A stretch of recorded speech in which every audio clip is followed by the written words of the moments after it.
Happy Palm Sunday, anybody who might be listening. You may notice that I'm once again in a different location. The workmen who are doing our office expansion informed us on Wednesday that they were going to be piercing the wall in my office, which means that I needed to vacate that office in order to actually let them do that. For some reason, they didn't want me working in there while they were building the office extension. And so, while this may seem like a great calamity, uh, the good news is that they will be working on a permanent office for me and Father Carmel. Uh, we have been sharing an office previously, and I just kind of like having my own office. So I have to behave myself now. I can't be watching quite so much YouTube during the workday because people could just see right over me and what's going on. Today is Palm Sunday, where we celebrate the Lord's entrance into Jerusalem. And we also read the Passion narrative. And, this is not my first Palm Sunday. I've done the part before. Um, when we do the Passion narrative, we break up the narrative into different parts, four parts: the narrator, the part of Jesus, voice, and the crowds. And at various points, I've been all of them. But now that I'm the priest, the part of Jesus falls to me consistently. And this year we are doing Matthew's Passion narrative. And what I was struck by is the silence of Jesus in Matthew's Passion narrative. In some of the other Passion narratives, he has a little bit more lines from the cross. He has a little bit more lines with Pontius Pilate, lines with the chief priests. But in Matthew's gospel, he is primarily portrayed as silent and silently accepting his sufferings. And this was magnified by the practice of having the entire congregation reading the parts of the crowd. And the crowd does not have a flattering portrayal in Matthew's or any of the Gospels when we do this passion narrative. They get to be the ones saying, he deserves to die. They get to be the ones saying, take him away, crucify him, crucify him, and all of those sorts of things. And so just actually being up there, standing at the altar, hands folded, reading the passion narrative and feeling the crowd like yelling that at me while I have to take that on silently. It just gave me, obviously not exactly the same sort of experience that Jesus would have had. Um, but a little taste of it being shouted at and not having anything to say in response. So it's Holy Week. Uh, I'm tired, but we'll get through this. Other fun things that happened is that we had our confirmation and First Holy Communion retreat yesterday. That lasted from about 9 until 2:20, 2:30 ish. Um, and I actually had a lot of fun with that. We had over 120 kids here preparing for confirmation and First Holy Communion. And I ran two of the stations. One of the stations was talking about Pentecost, talking about chrism oil, and practicing the actual confirmation rite, where the bishop places his hand on the head and says, "Be sealed with the gifts of the Holy Spirit." And the second station I did was a little reenactment of the Last Supper with the kids. I had a lot of fun with that too, and the parents got a good laugh out of it because part of what we did is we gave all of the kids baby wipes, and we told them they had to go wash their parents' feet with the baby wipes. And these are like third graders that were preparing for confirmation and First Holy Communion, and they absolutely just lost their minds at the possibility of washing somebody else's feet with a baby wipe. And I just know the parents were sitting there thinking, "Oh, you have no idea what I've been through." and if you're lucky, you'll be going through. So that's yeah, that's a little snippet. I am planning on streaming next week, even though it is Easter. I think I'll have the time and hopefully the energy. So any of you who are lonely or thinking that you might be lonely on Easter, you'll have me to talk to. I'll be your friend for 2 hours,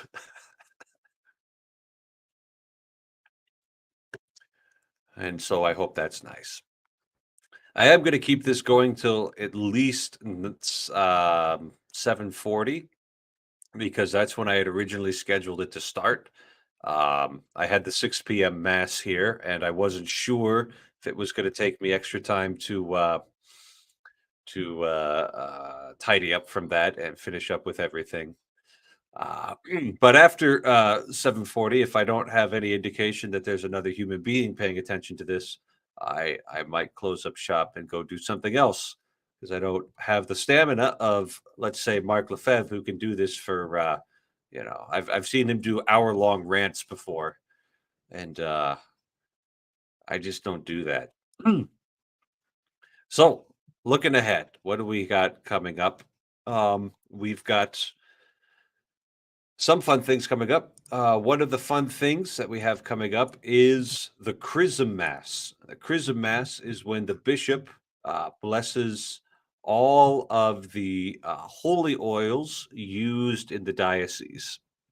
Now, traditionally, um, Chrism Mass is done on the morning of Holy Thursday, uh, and it you try and get as many of the priests of the diocese there as you can possibly manage, and the priests will do a renewal of their priestly promises, which is always a good thing to rededicate yourself to what you consider to be important. However, for good reasons, and the Chrism Mass can be moved to another time. And so traditionally, our diocese has done it on the Tuesday of Holy Week. So it is supposed to be coming up on this next Tuesday. I'm thinking, however, that attendance will be a little bit depressed because this is the Tuesday into Wednesday foot plus of snow probability. And as you can see over here, where I live, the Diocese of Fargo, we are pretty much dead center on this massive snowstorm that is barreling towards us. It's absolutely going to dump buckets of snow, and I have no idea where we're going to put it because our parking lot is full up enough as it is. So what I'm thinking is that there's going to be a lot of priests who are going to be sitting at home and watching the live stream of the Chrism Mass rather than participating in it in person, because that's what happens sometimes in April as we get over a foot of snow. Got Holy Thursday Mass coming up. Holy Thursday is that celebration of the institution of the Eucharist. So we always have Mass in the evening there. Our Mass will be at 7 p.m. And a few extra rituals. And a part of that evening Mass is after the homily, we will have the priests washing the feet of 12 people, uh, just as Jesus was washing the feet of his disciples. So the priests are not supposed to just be sitting there collecting, but we need to be giving back and showing ourselves to be a servant, just as we imitate Christ the servant. So that's something that we do. And then at the end of Mass, instead of the ordinary ending of Mass, we have a Eucharistic procession where we take all of the consecrated hosts and we go in procession out of the church into another prepared space that we would call the altar of repose. Um, and so that commemorates Jesus leaving the upper room and going to Gethsemane. And then we settle down in the altar of repose, and then strip the altar of all of its adornments, all of its adornments, furnishings until Good Friday. On Good Friday, we have the Good Friday liturgy. It is not a mass. We do not consecrate any hosts at that time, but we do celebrate with the hosts left over. It's a four-part liturgy. We've got the liturgy of the Word, which includes always John's Passion narrative. We've got general intercessions for the whole world. We've got the veneration of the cross, where people come up one by one and do homage to the cross. And finally, we end with giving Holy Communion and dispersing the people. That's uh, it's another beautiful liturgy, but it's very somber and very solemn because it's the day that Jesus was crucified. So there's not a whole lot of pomp and circumstance. And basically, liturgically, the church is dying along with Jesus. In some place, they continue to practice the covering of the images, so that any of the statues or any of the images have a violet cloth thrown over them. That would be practiced starting the fifth Sunday of Lent, and then slowly the music all dies down as much as we can manage. In a lot of places, there'll be all a cappella on Good Friday, so that liturgically we rise again with Jesus on Easter Vigil, and that is Holy Saturday night. Ours will be starting at 8:30. I expect it to last at least 2.5 hours, and I'm absolutely looking forward to it. What I'm not looking forward to is the prospect of talking to myself for 2 hours. So, if somebody wants a little bit of action, I will give you an opportunity to hop in. But otherwise, I might be calling this stream soon. I will find something else entertaining to do with my time.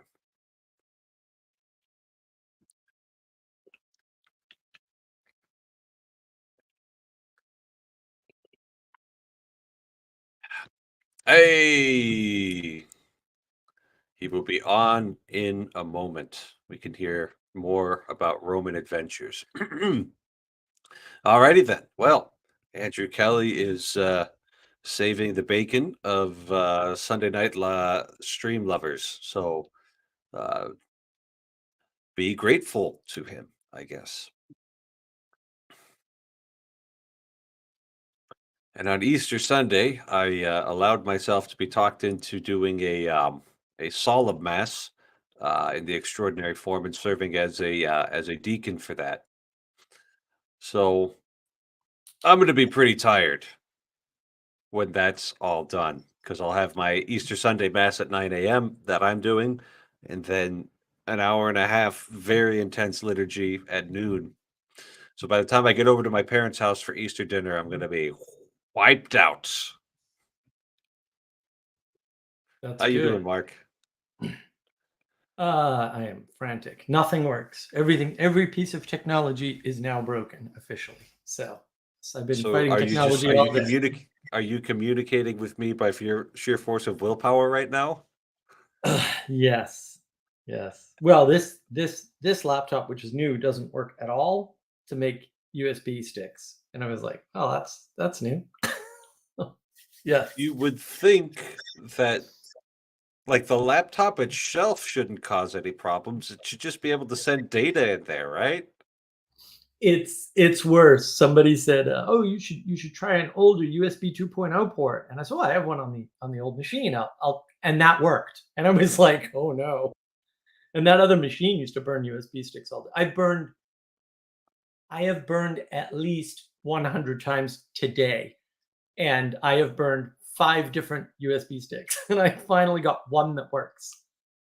And that's only the beginning of the problem. So it's been a long day What the fighting with Sam technology. Hill is going on in the world of USB? Sorry, I'm sitting. So I don't have anything where it needs to be with this new desk.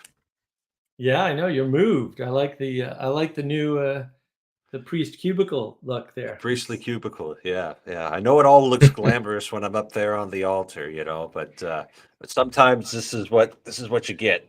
You get a little bit of cubicle action going on there. Yeah. So, oh, Do you have any idea what the problem is? Yeah, Or I you think just I think that the software doesn't account for any of the problems with the hardware anymore, and because they keep updating stuff. And one of the problems is I updated stuff, and I'm like, oh, I had a working system. I shouldn't have updated these. Yeah, I've been through a couple of different programs that do the writing, and one of them is broken, and it's the recommended one. And I'm like, yeah, this doesn't work.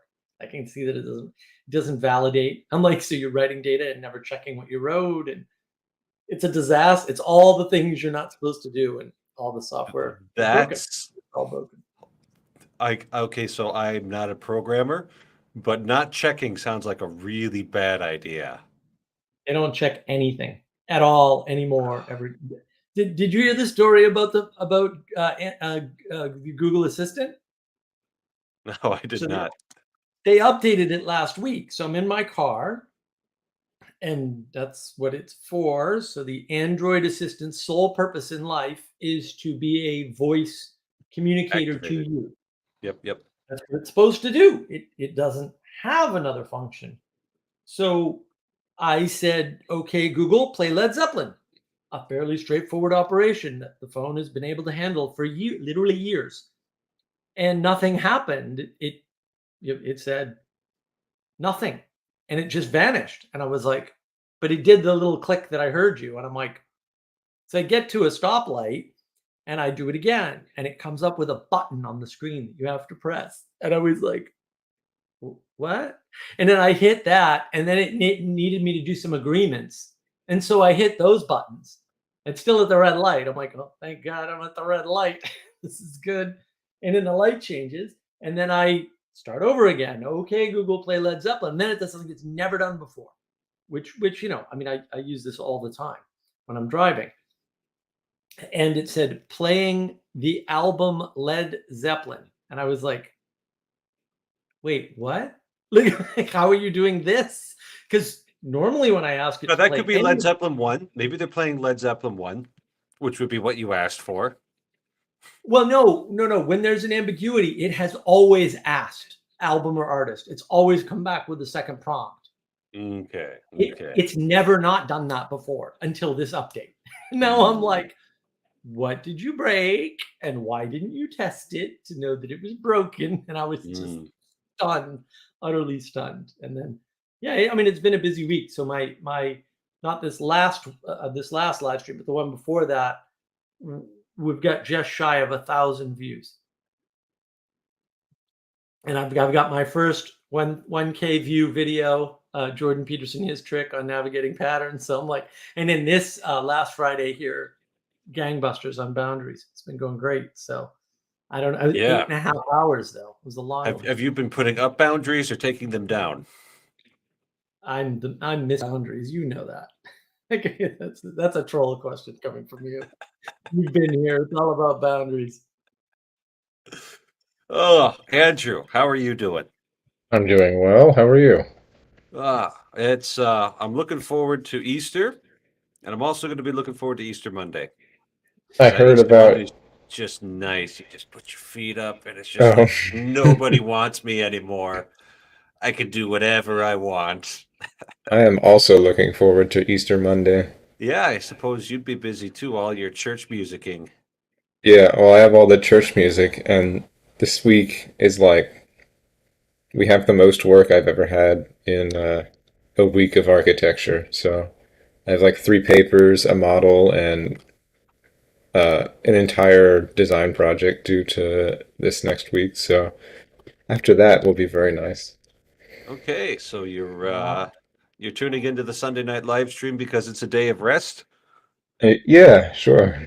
Okay. That's what it is. You're establishing appropriate boundaries with your time, telling old Mammon that he can't have any of your Sunday. I like it. I like it a lot. Yeah, it's That's definitely not because exactly the work is just a little daunting.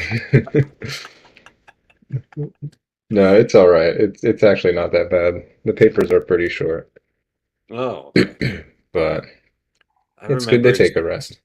I remember in seminary they just give me like these 3-page reflection papers. Hmm. Like I was just like there to kill time. and like squeeze out one of these papers. It was just those were the hardest papers to write when I didn't care and I knew that the professor didn't really care, but like needed grades on the Mm. books or whatever to meet some Uh-huh. arbitrary standard. Um, ugh, right?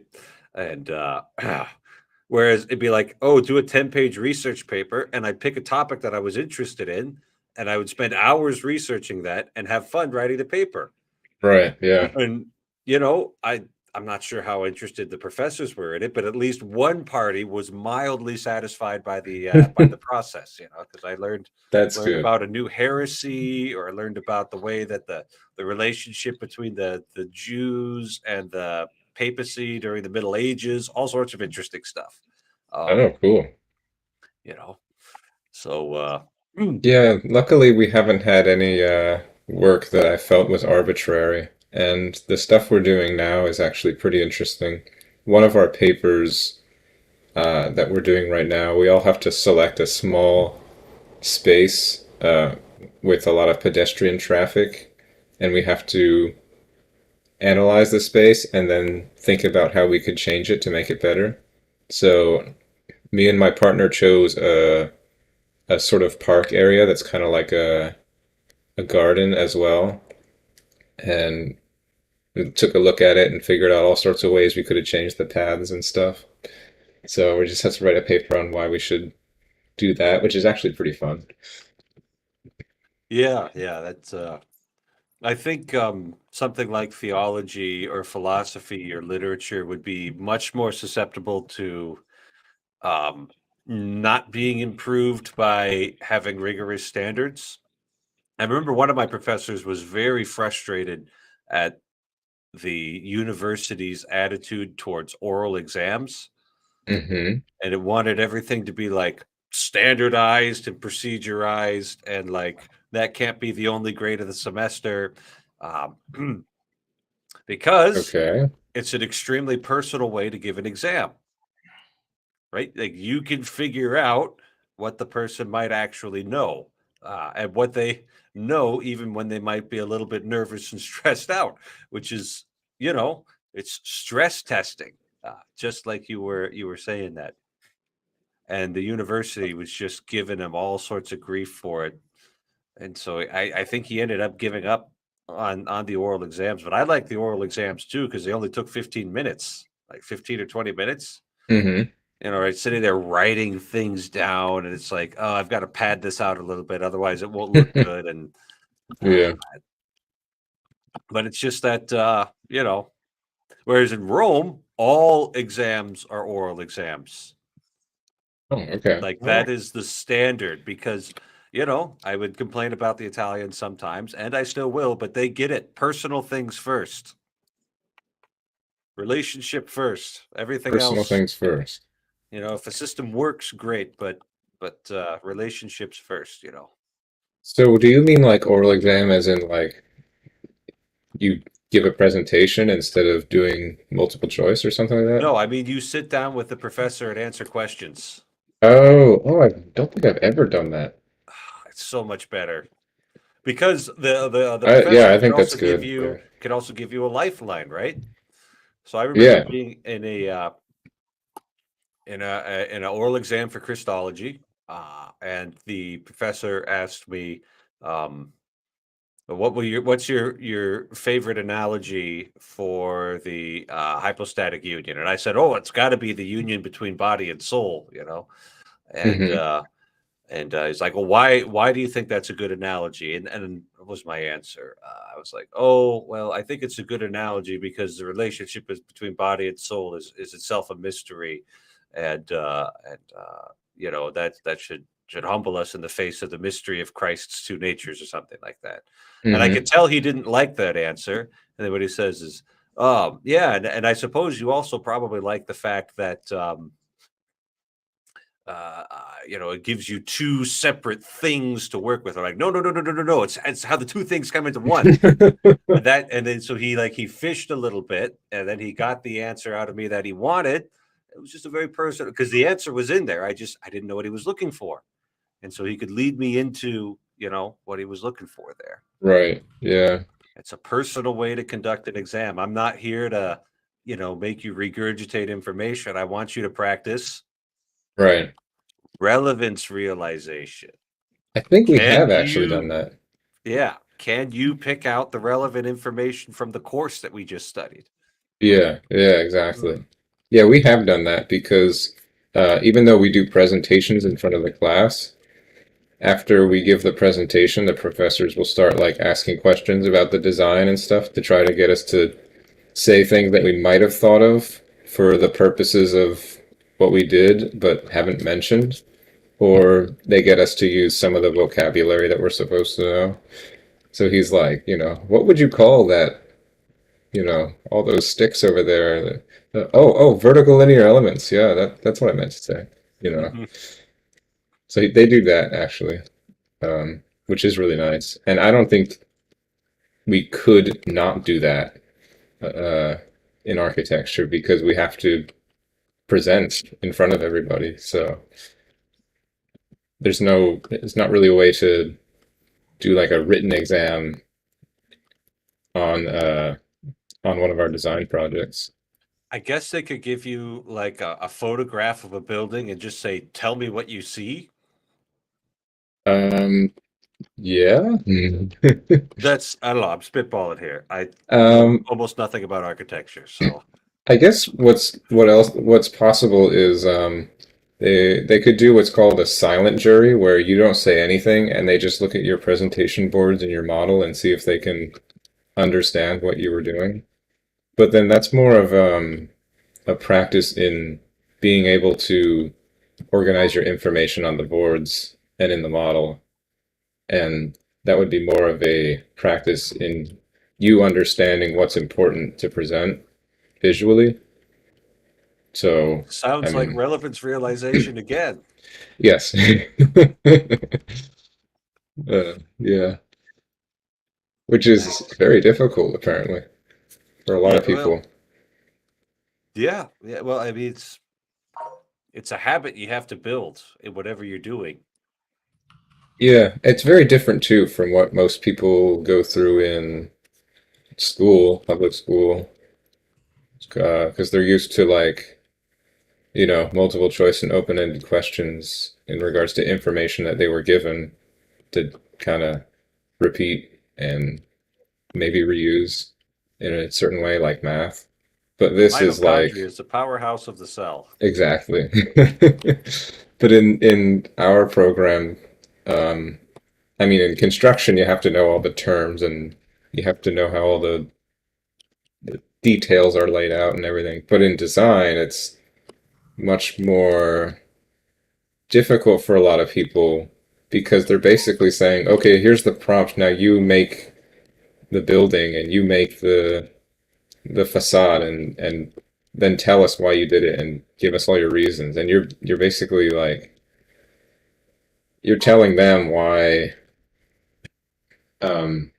what you did makes sense. And a lot of people aren't used to that. They're like trying to figure out like what do the professors want me to do when the professors are like, no, what do you want to do? And They're yeah. institutionalized. Their Exactly, agency has yeah. been robbed of them by this horrible public school system in the country. Yeah. So And that's I mean for quantity.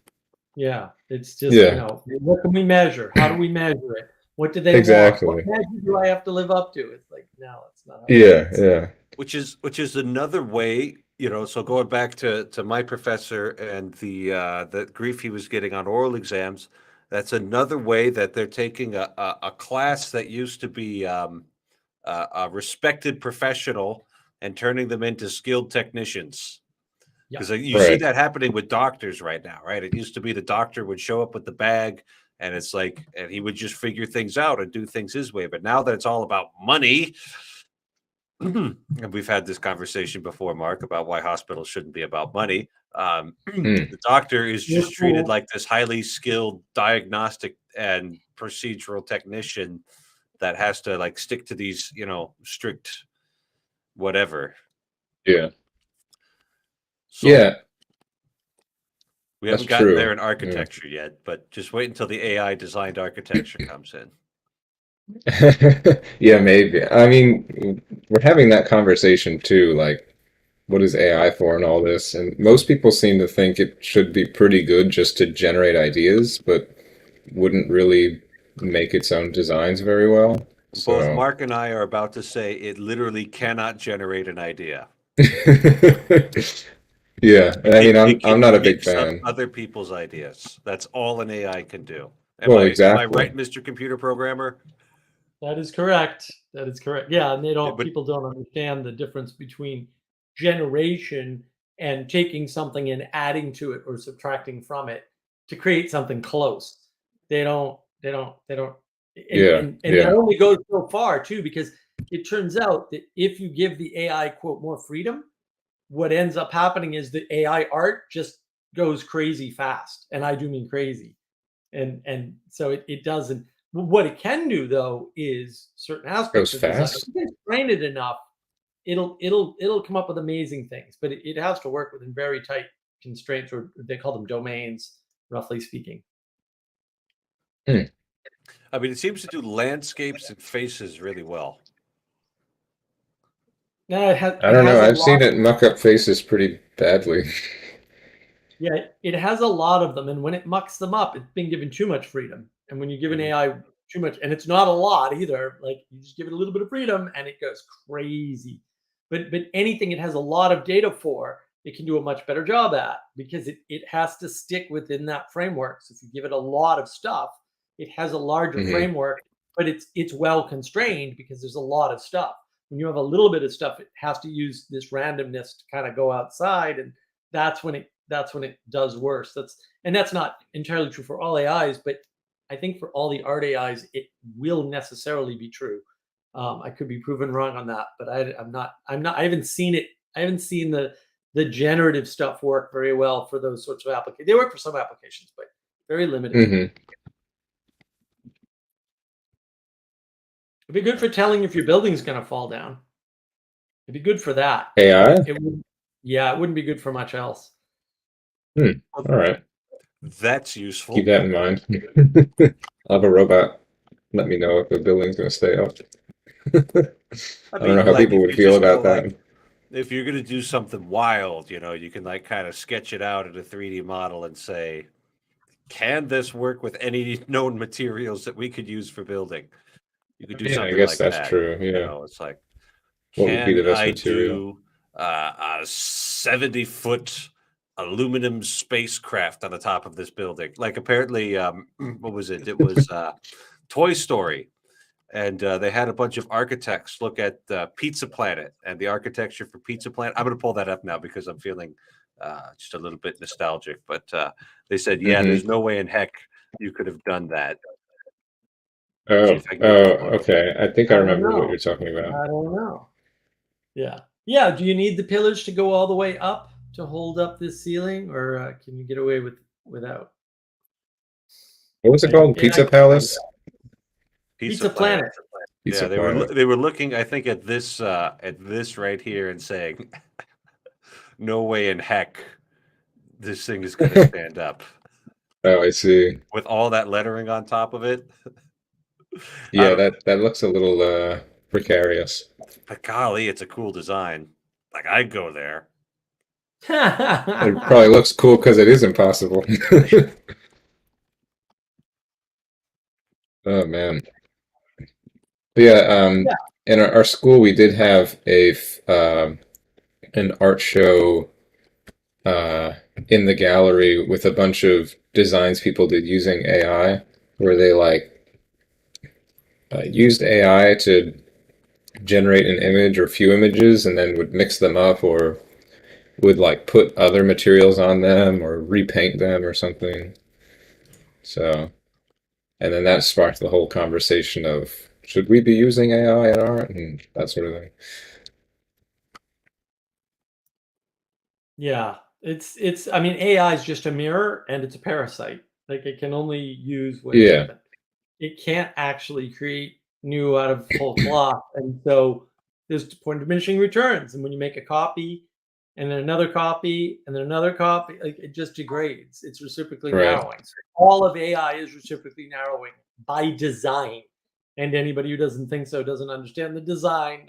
It's definitely It's So definitely how it is. the narrowing I could see, but where's the reciprocal relationship? Because that reciprocal narrowing that comes No, from all A, addiction. no, all AI literally feeds data back into itself. The data it's already processed. That's actually how you train AIs. Like you can't. It's key to AIs is feeding the data back in. It's called back propagation. And there's also forward propagation, but effectively, all the data that you so for example, if you go on something like Midjourney, you can, and I've played with it, right? You can type in something, and if you get a result, and you say it usually gives you 4 panels, and then you can pick one, and you can say no, I like this one. Well, what it's doing with that is it's throwing in 4 new pieces of data and saying 3 are of lower value and 1 is of higher value, and retraining itself. Okay, okay, but Hmm. it's still it always needs the human to practice the actual relevance realization. Right. Right. Always. I mean, this is what Peugeot talks about with, where's how's it making these preferences? And it's like, well, the preferences come from the people that train it. Period. End of statement. And they don't come from the engineers that wrote it either, which is even more interesting because people get confused. They're like, oh, the engineers that wrote the AI. No. Those guys, are the high-end guys, and there's, a few of them, a handful of them. Worldwide, there's a handful of people that can even do that. The guys that train it, that's actually a much easier thing to do, but they're more like engineers, first off. And then their preferences have to be in the system because they're the ones judging whether or not the training worked and how well. So yeah, it's Yeah. all that's what Peugeot points out. It's all us. None of it is generated from the computer. None of it. Yeah, that's seems to be the principle of it is like it to use the example of art, it's like yeah, you're generating the art from other people, so you pretty much just have the mind of all the people that are in there, and there's not actually anything new. Right, and they simulate the newness with randomness or semi-random or pattern changes, and Yeah. that's why you can do cool things like you can say, take a night sky and swirl it, right? And then you can do even cooler things. Although I haven't tried this, you can say, take a landscape of not real Mars, right? Or give me a planet with 4 moons at Hmm. sunset. You can do all those things, and it will generate all that stuff. But it's really easy if you're into computer science or computer engineering to see why and Hmm. how. And you don't need AI to do any of that, by the way. You can do it all with math. So it's not clear to me how much AI is not just math or isn't just boiling down to standard mathematical functions. So if you meet somebody who knows some data science, like I do, then you soon realize most of machine learning, most of the good stuff is actually in the math and not in the AI generative stuff at all. I mean, how could you get a computer to do anything but math? Well, yes, that's right. And the way they fake it, they add in uncertainty and randomness because the way neural nets work, it's actually just a network of random weights or numbers that are usually less than 1 is it's the usual way you do it. In fact, it's probably the only way that it actually works well for 99.9% of applications. And then they constantly adjust those. But the problem with that is that then you end up with unintended consequences in the situation where if you put a sticker on a stop sign that a human wouldn't even notice, the car will blow the stop sign, even though the sticker is completely inside the stop sign and not visible by humans, because it's picking up things that you don't know about. You think it's trained itself on red and white stop letters and the shape of the sign, but it didn't train itself on any of those things, is what they found out. Oh, oh, Hmm. that's a problem. Yes, yes, Because you think it's got the relevant information, but but it you doesn't can't have relevance actually, realization. right? It Because has what I can none. do is I can take a red marker, right, and without saying anything to a group of adults, I could poorly draw an octagon on a whiteboard, and it's not very straight, but it's very clearly got 8 sides, and it's intended, and they'll know. Oh yeah, that means stop. You don't even need to put the white Yeah. stop in the middle, No, no, and no, just they'll the know it octagon, means the red stop. octagon. You don't even need to fill it in. And technically, the AI could not only miss that, but also see any other thing on the board as a stop sign that you would not recognize as a stop sign. There's no reason Yeah. why that hasn't already happened. And I suspect that it has, although I don't, there's no white paper out about that. The sticker thing, there's a white paper out about that very clearly says, by the way, the technical mathematical number of combinations of stop sign and things that are not visible, but from 6 feet away by a human, is close to infinite. And so you can't just code around it. It's actually a flaw in the AI that is technically black box. I know there are allegedly white box AIs, but I have yet to see them do anything useful. And therefore, this isn't a resolvable problem. And that's why I keep telling people you're not going to see self-driving cars. They still can't take a left-hand turn. It's been 10 years. You would think in 10 years you could make it to the left, and it still can't do that. So Yeah. no worries. Yeah. It won't be replacing you anytime soon. Like most things. Yes. Andrew's irreplaceable. So you don't think Thanks. they can get around that by putting enough real world problem? So like the way that the reCAPTCHA works is, click all of the crosswalks. And do you think there's just too many variables for even that approach to handle? They have in their database every stop sign in the United States at least 4 times easily. And that didn't do it. So adding more data is not going to solve the relevance realization problem, because relevance realization is a problem around what data, not how much. In other words, what is what data? What data is not a question of quantity, it's a question of quality. And guess what computers cannot do? And that's the Quality. quality. See, and this is what's so funny to me is that this answer has been staring them in the face for literally 20 years. And nobody has figured it out. And I'm just sitting there like, really, guys? I saw it immediately. And you guys still haven't figured it out, which is another reason why I like Vervaeke's work, because at least he's pointing at relevance realization, even if he doesn't actually understand that problem in any way that makes it sort of something that you could start to do science on. Because I don't think that there's a possible science on something that has to do with, we would say, the quality of a building, for example, which is why architecture is more prone to this open-ended educational approach rather than what I would call the training approach of how close did you get to the grades, what answers did you get? That's crazy nonsense. It's good training, but it's not. Could you say quality again with emphasis? Quality.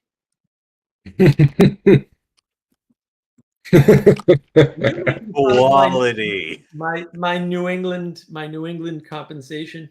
It's all Oh, good. man. It's all good. I just hopefully that turns into a meme, somebody who doesn't I have love to it. run the conversation. Make it happen. I think that would make a great meme. I agree. Oh So- my goodness.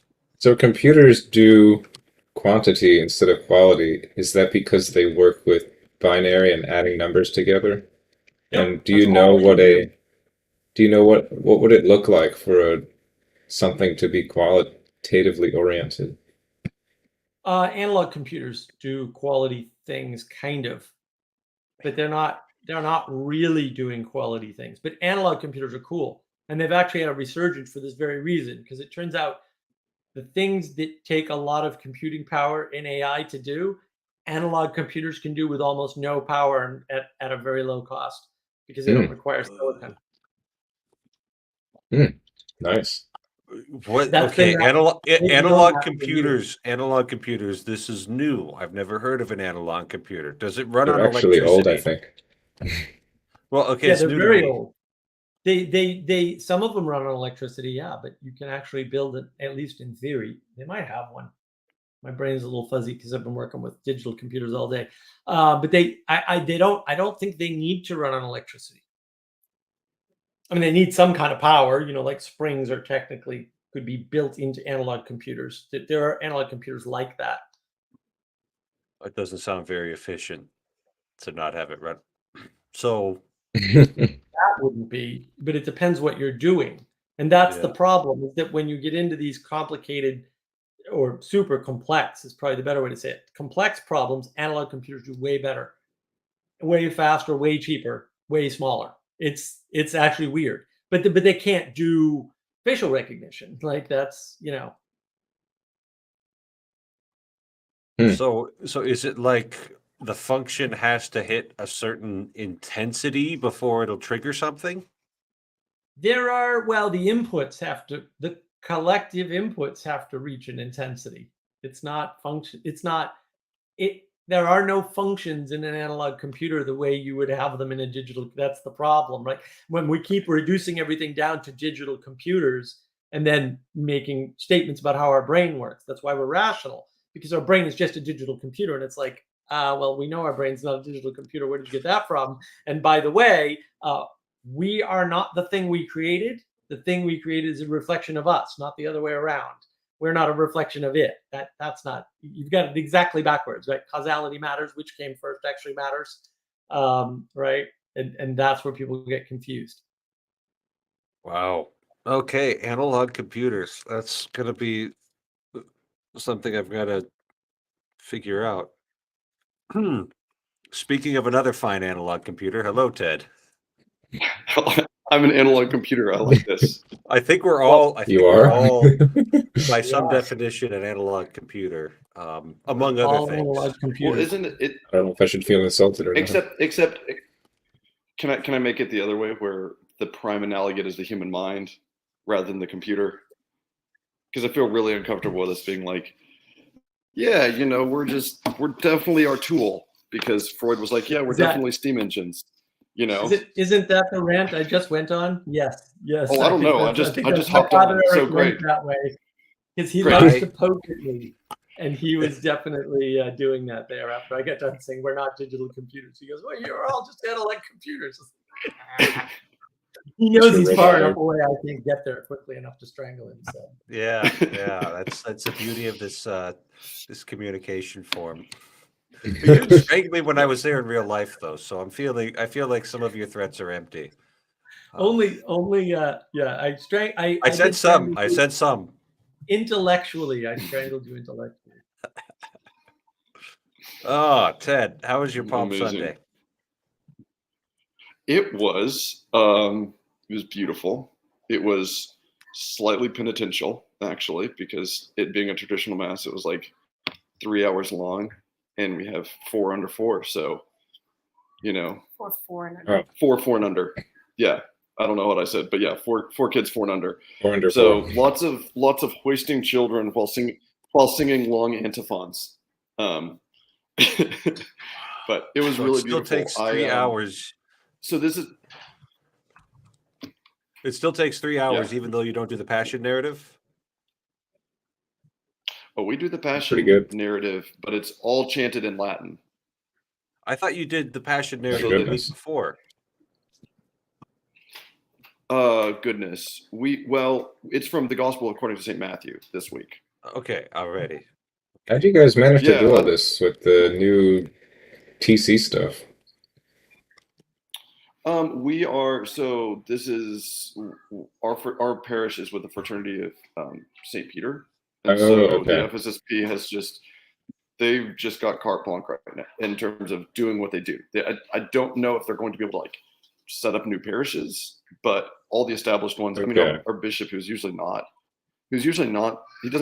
really just there with what's going on, but he called our priest the next day. Our priest hadn't even heard about it. He called our priest up and said, I just want you to know this doesn't change anything. So we're very grateful for the care that our bishop has given us. Oh, okay. So yeah, it's really great. Nice. The FSSP actually has a really good relationship with the Vatican, and attribute that a lot to the intercession of the Blessed Virgin Mary.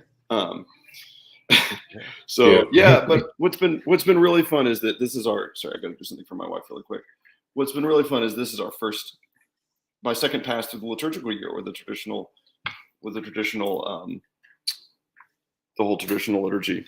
And so the first really strong memory I have was Palm Sunday last year. And so there's we're doing all the new things, and now we're adding, recollection to all the things that are going on there, which is really lovely. And so there, and then you get new stuff. Father Eric, I think you were saying a couple months ago how you still have stuff clicking all the time when you're re-going through this. And so, with the blessing of the palms and all that, when our priest came in and he's in red, it just never clicked to me that we're celebrating the martyrdom of Christ. Like, we celebrate the other martyrs, and now we're celebrating Christ's martyrdom. And so he comes in as this triumphant king, but he's dressed in red. And so it's, you see both of them right there already together. So that was something. That was something to chew on. Yeah. Yeah. So, yeah, but it was lovely. And there's just so much beautiful music in Lent. It's just unbelievable. There's just such a rich treasury of beautiful, beautiful music. Yeah. Well, the whole year, but right now that's what I'm appreciating is what's in front of us. So, yeah. So, That's how about great. you, Father? Yeah. So I ranted about this at the beginning of the stream, but Matthew's Passion, that was the one we do this year. Jesus is very silent in that. And I was up there reading the part of Jesus, not chanting, just reading. It's like I've got the people shouting back to me, "Crucify him, crucifying," and I'm just standing there silently, and they're shouting. And then I say, my God, why have you abandoned me?" And then I die. What you do in the part of Christ, like I was. Yeah. So Matthew's gospel is a little different. I think in most, Mark's gospel is about the same, but Luke and John, he's a little more talkative. Oh, Yeah. we've got 2 Andrews now. What are we gonna do? All right. It's okay. Andrew K's got a K after his name, so Yeah, that so works. we're good to go. Well, So, yeah, Father, yeah. I had one other funny experience. Is I was holding our young son for pretty much the whole service, and he was when I wasn't holding him because my arms were falling off, he was like taking his shoes off and then trying to put them on the wrong feet and then getting mad that they wouldn't fit, and that's like what he was doing. And so he was really great, but I mean, first of all, I just can't believe what kids can actually put up with. We just assume, like, go throw them in another room, and they can actually really engage with things when they're, silent and reverent. Not like all the time, but Mass on Sunday, they can actually, it's pretty amazing.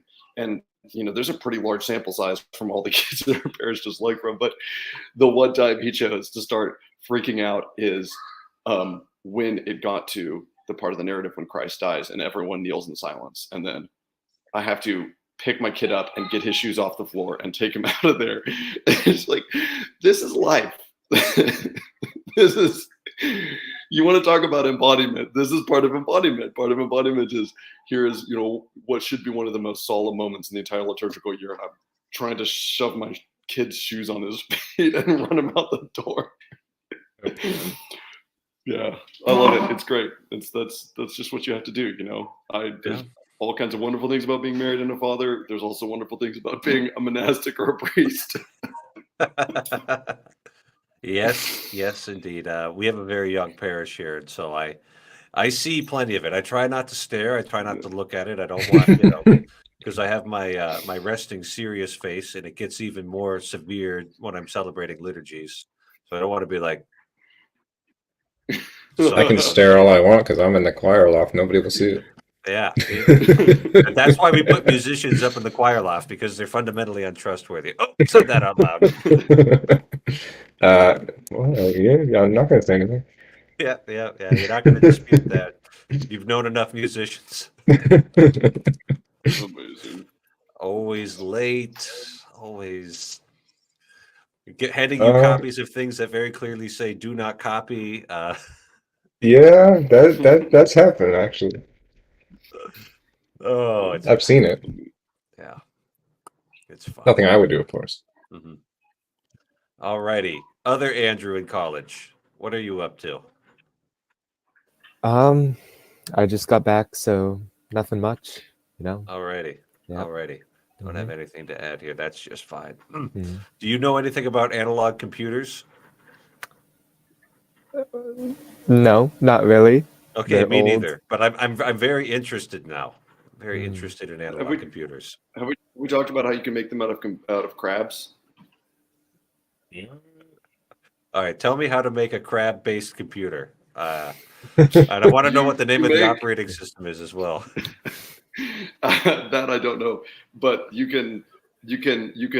There's a paper that I read one time where they built the circuitry, the logic gates and everything out of these little hallways for crabs. And then turns out something about the social behavior of crabs is if you dump the crabs in one end, they will run through it like current through an analog computer and end up providing you with analog output based on where the crabs come out on the other end of it. So I guess that means that crabs are Turing complete. I'm not sure. We just, as long as they're Yeah. standardized crabs, right? You don't want that one rebel Yes. crab throwing things That one out. rebel, yes. Yeah, well, I hear electrons do that too if you make your circuitry small enough, but which is interesting. Yeah, yeah, the quantum no, tunneling, right? Yeah. all sorts of Yeah, they jump. it gets squirrely. Father, I was just, do you listen to the Thomistic Institute lectures at all? Any of you guys, by any chance? No. It's a bunch of Dominicans, I have. talking about St. Thomas. I'm a big fan of the Thomistic Institute, so I'm probably going to like whatever you're about to tell me. Well, so I was listening to, I was just thinking, you're talking about quantum tunneling, and I was thinking about, I was listening to a professor presenting the Aristotelian Thomistic hylomorphic view of reality. And as it's sort of like gaining serious traction in philosophy right now as a way to deal with all the issues that you end up with materialism, yada, yada, yada.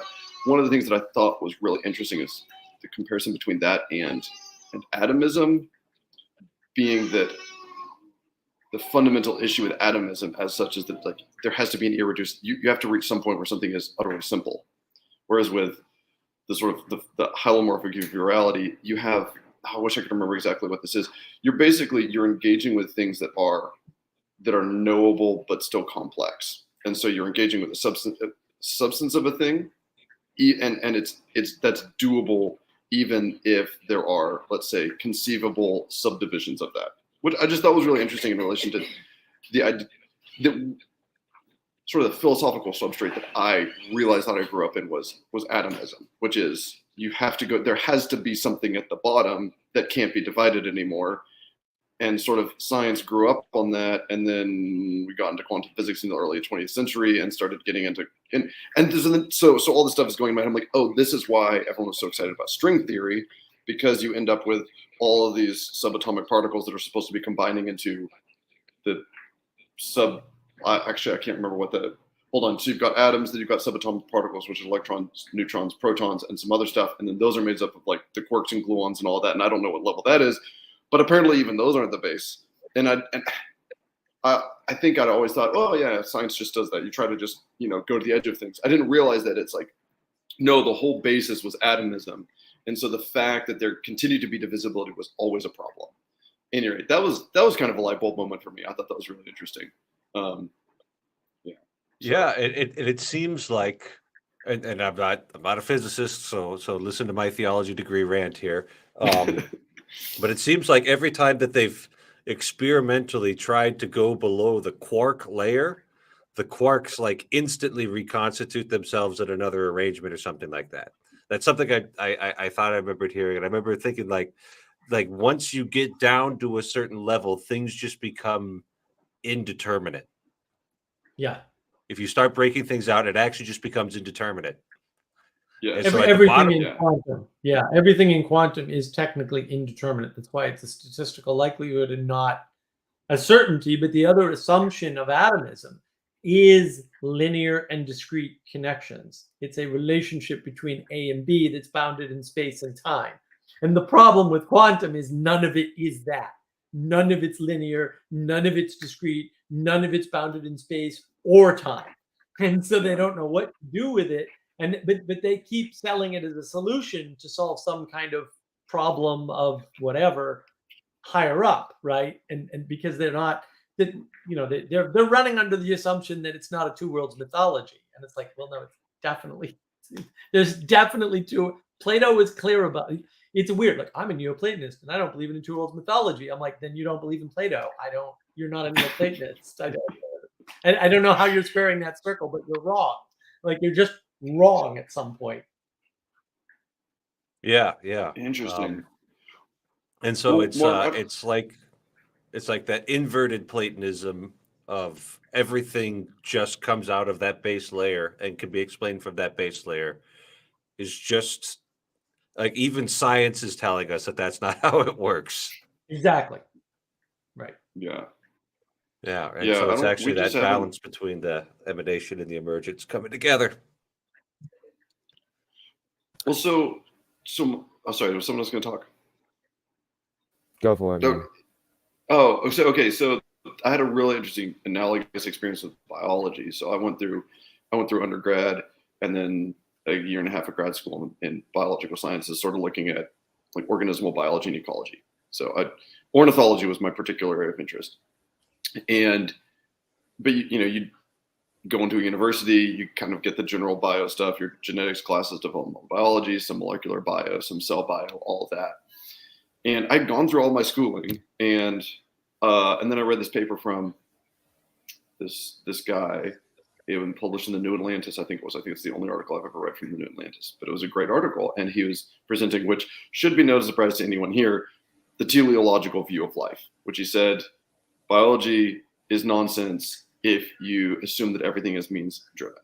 And I felt like I had been swindled my entire college education when I read it, because he's all right, we say it's all means driven, but you go down to these chemical interactions at the genetic level and you say that you're proofreading, there's error correction. You're like, what is that? What could that possibly mean if there's not intentionality there? And then you start moving up and you're looking at animal behavior, and it's like, well, for whatever truth there is to the behaviors, it's like you have a bird and it wants to build a nest, and it kind of doesn't really matter what you give it. It's going to build basically the same nest.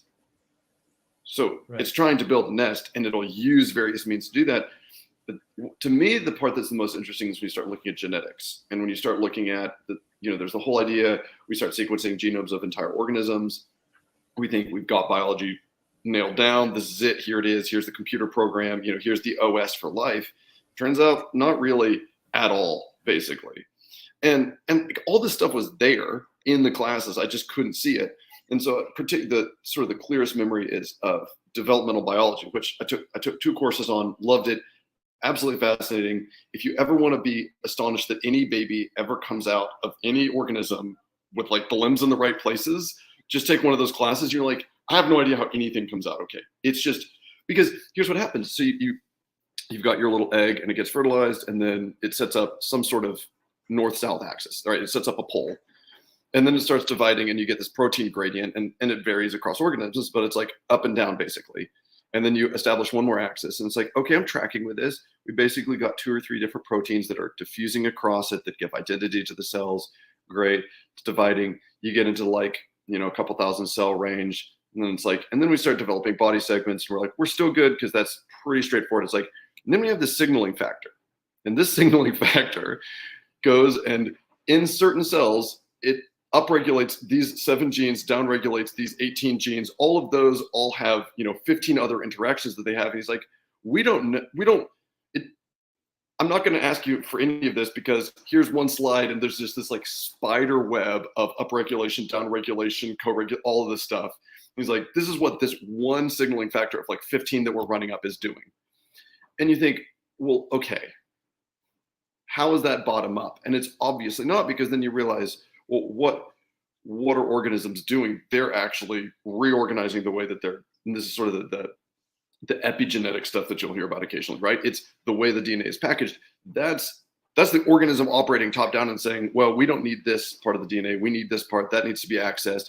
And what you end up with is actually something much more like, say, an immaterial pattern that's making use of the information embedded in the material of the DNA as it's needed to maintain a certain form, right? And to me, that just, I thought, wow, this makes more sense than however many thousands of hours I've sat through all this stuff. So the same kind of thing going on with physics of it's all needs to emerge from the bottom up. Absolutely not. I mean, in bio, it just doesn't work. And so then, and then I finally get a hold of some Thomistic philosophy, Thomistic natural sciences. And it's like organisms are causal locuses. And what they do is they bring forth their itness.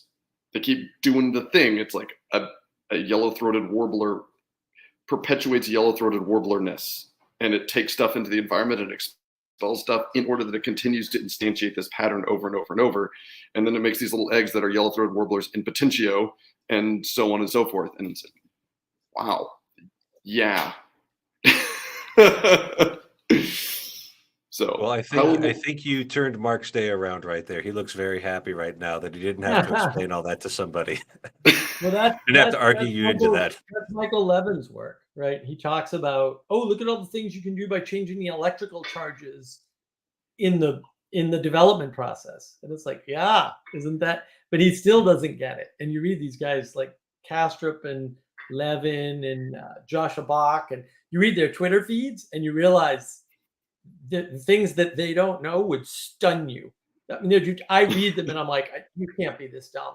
I mean, I'm literally like, how can you know all this other stuff and like not know how this works? You're just perplexed by this highly trained technician, not a professional.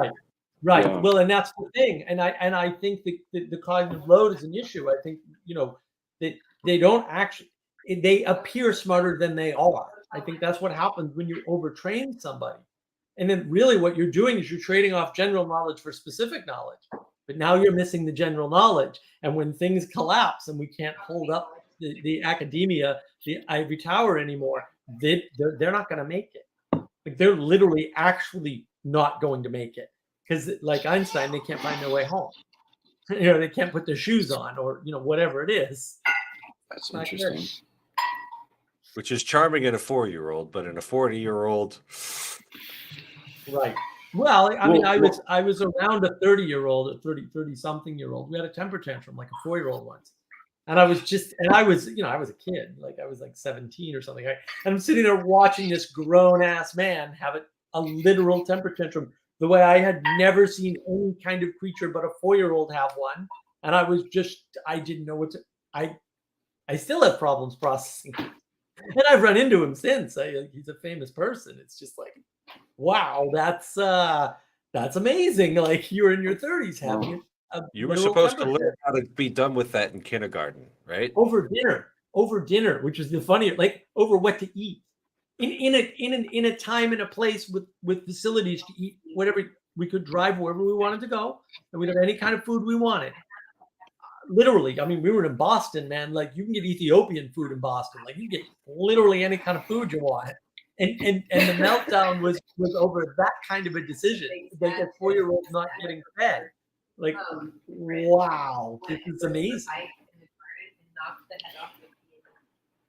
Mark, yesterday I had a real interesting discussion with a guy that I met fairly recently. He works in interstellar spacecraft. That's what he does. I think he does, speaking of computers, like firmware or something for interstellar spacecraft. Yeah, and he's a really wonderful guy. He goes to our parish, and but we were having this conversation about people around him, and I was saying, I see these things like, say, Sam Altman, right? So GPT-4 is getting flack because of how insane it is, and yes, I get that. And then there's this open letter, and his response is, "I'm personally hurt that Elon Musk doesn't think that we did a good enough job on this." And I'm like, dude, how is this? And so I'm asking this friend of mine. I said, like, and there's just these other little things too. Like I really love the space engineering world. So what was it? It was the Relativity 1 rocket that they launched a couple of weeks ago. And there's this video where the workers there, and they're celebrating. And I was like, these look like 6-year-olds. And I thought maybe they're just caught up in the moment. So I'm asking him, I'm like, I'm getting all these little pieces. And he said, oh, no. This is exactly what's going on. You have these people who are hyper competent at, say, designing rocket engines and, doing flow dynamics modeling on the turbo pump machinery of, of a closed cycle, Methalox engine, whatever, or large language model design, any of this. He's like, it doesn't matter. They are emotionally 6-year-olds. And in fact, most of them are proud of the fact that they're emotionally 6-year-olds because they're so competent at what they do in that field that they don't have to pick up the slack anywhere else. And so what he was saying was interesting is like, he's like, I'm like pretty much technically as good as anyone else, but I'm also actually a mature human. And so like, I am like really in demand of this because I could be the only adult in the room. But like the deep, I mean, and that's funny. And I appreciate that for him and all that. But what's exactly that point was so weird to me is that there is such a non-correspondence between high technical capacity and development as a human. And this comes back to that distinction of, you have religion and science on the one side and magic and technology on the other. And this sort of, where are we going with this? Am I trying to be receptive to reality, or am I trying to manipulate reality? And, there has to be some degree of manipulation so that we don't die, because the environment is cursed to some degree. And so it'll kill us if we're not careful. But if your fundamental orientation is towards manipulating things and you assume, hey, my desire structure, my value hierarchy, whatever you want to call it, is where it should be, and you've got the technical skills that allow you to live with that, it's like, wow, turns out that submitting to what's true is actually a necessary component to growing up and not being a baby. Right. Well, and that's what we've done. We've catered to these specialties. And if you want to be terrified for the rest of your life and then understand why suddenly I can't use StreamYard on Firefox anymore, which is just a weird bug to have happen out of the blue because I didn't change anything on my machine. Firefox didn't update. They changed something at StreamYard and now it doesn't recognize that I'm running on Firefox. It actually tells me I'm not. So I have to use Chrome, and then my camera's funny. Actually, my camera's correct because it doesn't work under Firefox. Right? All these different bugs. If you want to be terrified and understand this phenomena, go to YouTube and type in the coding train. Okay? And now watch what he's doing. It's in every video, and realize some of the things he's teaching people are AI. And some of it is very advanced computer science. And I mean very advanced, because I watched some, I was like, and he's a professor at NYU. And I'm looking at his presentation and he's literally blowing a train whistle and he's all goofy like a kid's TV show, literally. And he's using soft children's colors and he's teaching advanced programming in some of it, not all of it. Some of it's very simple programming, but he's teaching advanced programming in some of these same format. And it was terrifying. I found this, I was A, fascinated, and B, horrified at the same time. I'm like, why are you treating software engineers as though they're 6-year-olds? And he is, and it's amazing. And some of his stuff is really, like, some of his presentation is excellent. I'm like, oh yeah, that's actually a really good way to explain AI in this situation, or machine learning, or whatever it is. And he's got like 5-part series and stuff. Like, this is not for 6-year-olds, and yet it is for 6-year-olds. It's like, what, and we don't appreciate how knowledgeable people can be about certain things, and how much other stuff they don't know that you would think was foundational, and we have no appreciation for that. And I still get caught up in it all the time, and I'm used to it because I used to hang out at MIT and Harvard and see people who were solving the human genome problem and literally couldn't keep their shoes tied, or like one time I was at MIT. This is great. I'm at MIT, and 2 of them come into this dorm room and they're arguing with one another. And he says, and one of them goes, he spilled his drink. And he goes, I did not spill my drink. And he started in on this physics explanation for why the cup that was on the tray that he was holding fell, but that had nothing to do with him. And I was just like, I'm sitting, I'm right there. He's 3 feet from me. And I'm like, what is going on? And the other guy's like chuckling up a storm. And, it was very, like, they're at MIT. And none of them were admitted early. It's not like they're 8-year-old prodigies at MIT. They were, in their 20s or whatever, right? Like, or at least 19. And it was amazing to me that he couldn't just take responsibility for having tipped his tray over. It was because the glass was top heavy, which, the glasses there at the time were top heavy. I know that for a fact. I was there. But like, that's not why it fell. So yeah, you get into these things. It's strange. Oh my goodness. Yes, that's how you're going to raise your kids, right, Ted? To never grow up, just be in Neverland. Oh my goodness. It is. Well, I wonder how much of that too is just Well, my commitment to MIT. is a failure to have like grown-ups that they see that are like worth emulating. I mean, that just sounds really basic, but one of the things that I really appreciate about my parents growing up is my mother was extremely unapologetic about how much she liked being a grown-up. She's like, being a grown-up is great. It's just better. Being a kid's great. Being a grown-up is better. And so I grew up with this attitude of not like, well, I'm gonna like miss out on something. It was no, like that is the realm of at least on the earthly level, capacity and fulfillment, and you're moving into something that's actual, not just potential. And so this isn't one of that's one of old Peterson's old shticks too, right? You have to choose something because you're always moving out of potentiality into actuality. And a 20-year-old that doesn't know how to do anything is very different from a 40-year-old who doesn't know how to do anything because they haven't chosen their major or what career or whatever.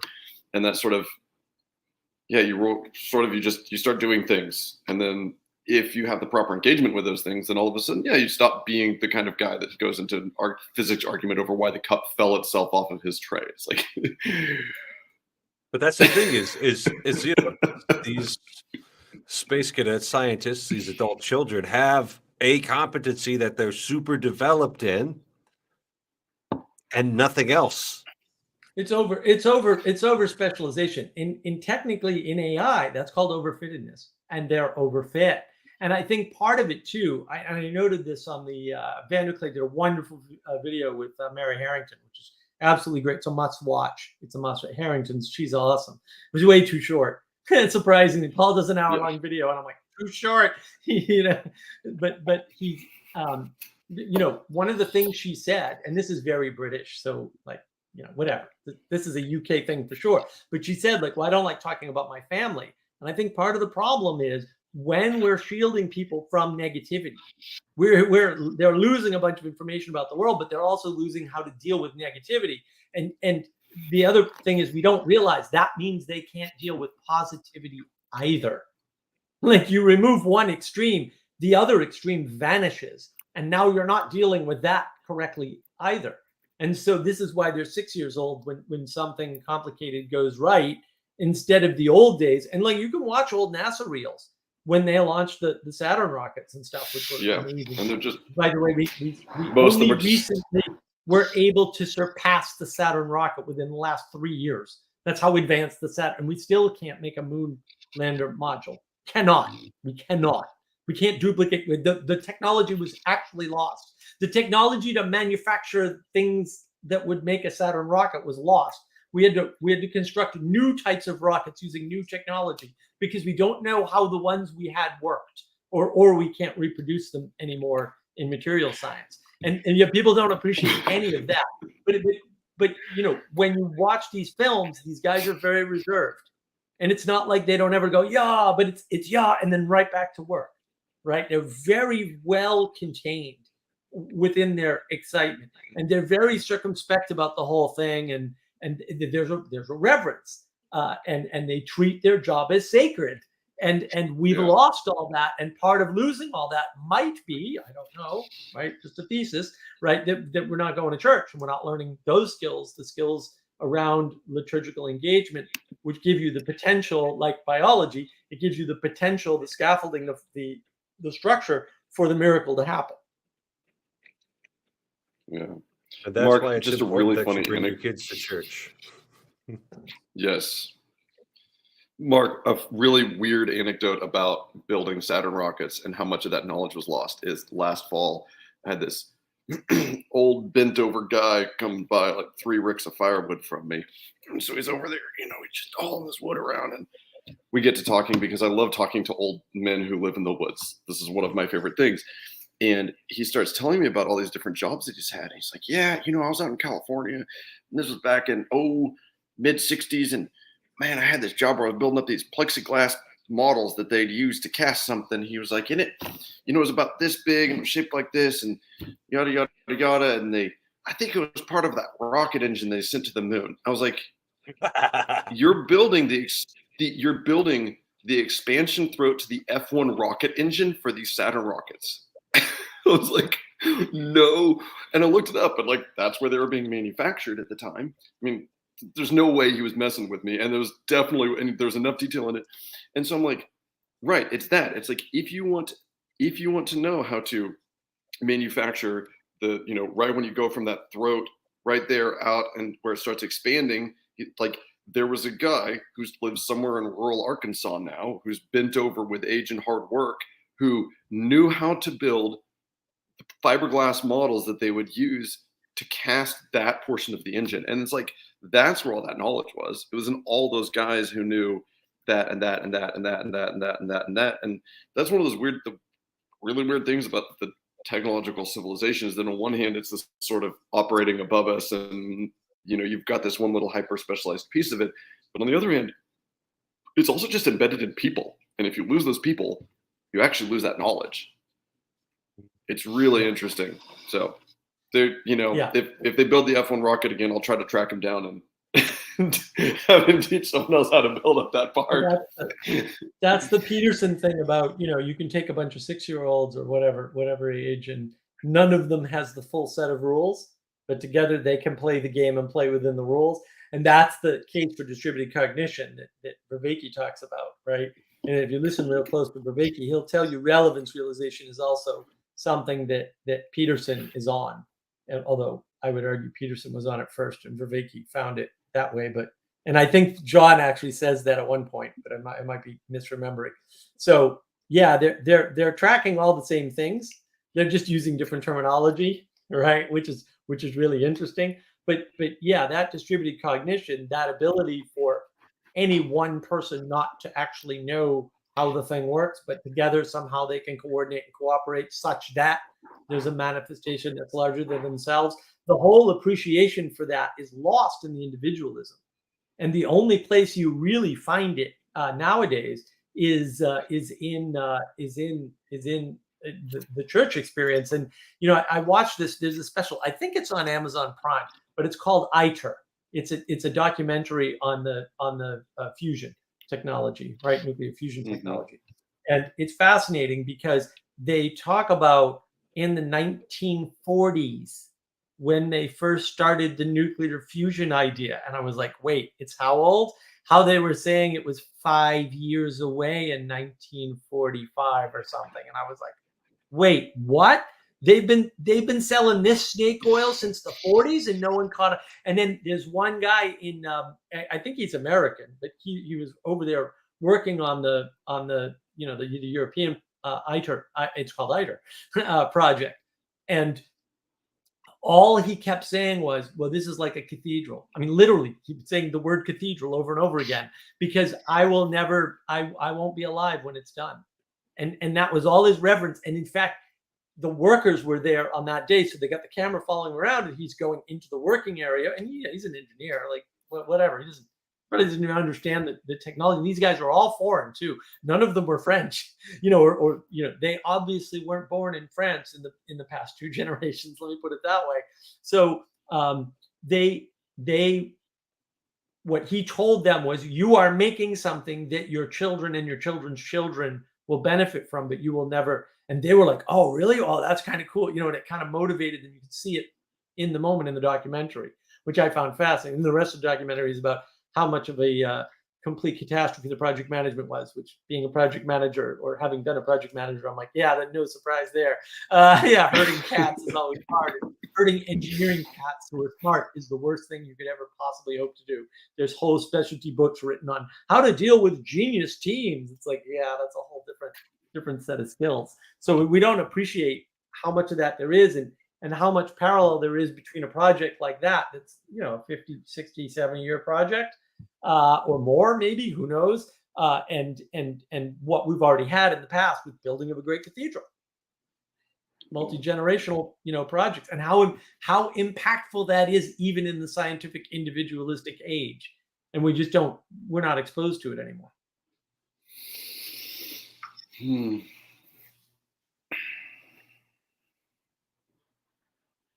But that's because the church has receded, Father Eric. It needs to get out there. Okay, I'll get out there right now. Speaking I'm going of out. getting I'm out going there. out. Here we go. Oh, see ya. Mark, I have Mark, I have an idea about how we could make the church bigger. I found at least one person that could All start. right. You know. Mark, come on, you can make it one bigger. Oh yeah. Well, I've already made it bigger than one already, doing other things. So so this has been something that I've been pondering, and it's a little bit of a turn, but it connects really closely. I was out walking yesterday before early in the morning at a state park, and there's this beautiful overlook over some beautiful falls, and then they've got all this stonework that keeps people from casting themselves off the cliff to their doom. And it was reminding me of like the pictures that I've seen a lot of the Greek Orthodox monasteries sort of on the eastern side of the peninsula. And it hit me. I thought, wow, I grew up viewing state parks and national parks as sacred spaces. How interesting is that? They're these places that are set apart. You go, people make pilgrimages to them, right? So it's like, oh, we're going to go to Rocky Mountain National Park. It's why? But you don't have to explain why you're going to Rocky Mountain National Park. You're going there. You're not even really going there to have fun. You don't go to national parks to have fun. They're not, adventure parks or anything like that. You go there to be odd. And then they're sacred. They're the special place. Like there's all sorts of behavior that you don't do there. You don't throw garbage away. You don't act crazy.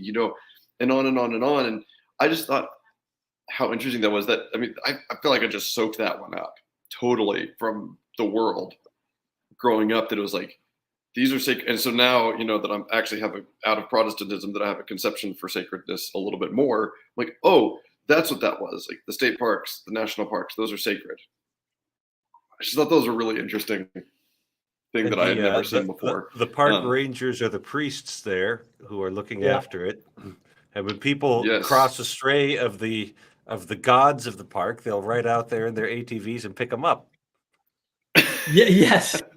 Well, hypothetically, Father, we don't know anything about that personally, but in theory, that would well, and that's the thing too. I was listening today to Jonathan Peugeot had a discussion with Seraphim Hamilton on symbolism, scripture, and universal history. It was a really good, all too short, unfortunately, talk, but it was a really good talk.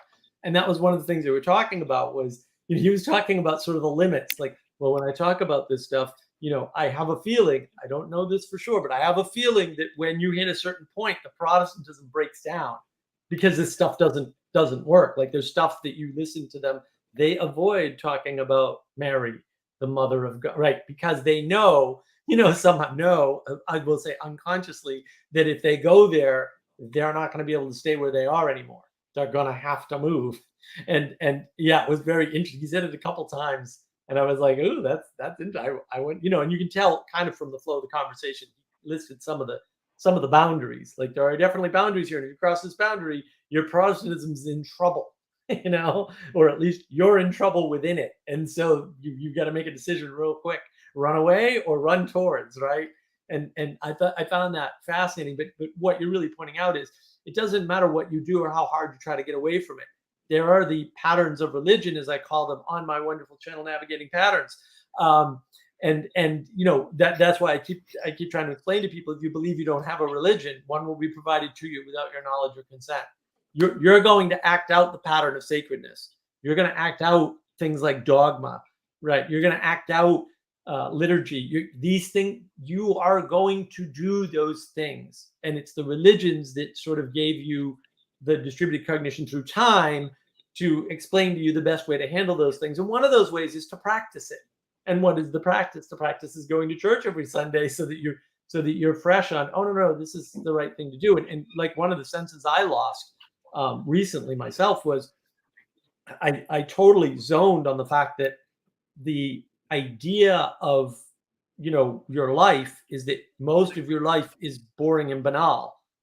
And then there's these little blips, right? And part of the problem is that's not as true for me as it is for everybody else, because I have a huge awareness of detail that other people don't have. And so I can just track a tremendous number of things. And so I'll be sitting at the computer and I've got a window right in front of me and a butterfly will go by and I'll notice it and I'll be like, oh, butterfly, beautiful, and things like that. Or that I've got rabbits, I've got occasional deer comes outside the window for some reason, which is weird because it's near the road. But all this stuff is going. Hummingbirds buzz by. I've got regular birds, but I notice all that stuff when it happens. And so to me, it's like, what do you mean you don't live in an enchanted world? This world's so enchanted. Sometimes I've got to shut down. Like, what are you talking about? But then you forget. No, you got to do the dishes every day. You got to sweep the floors. You got to, you forget all that.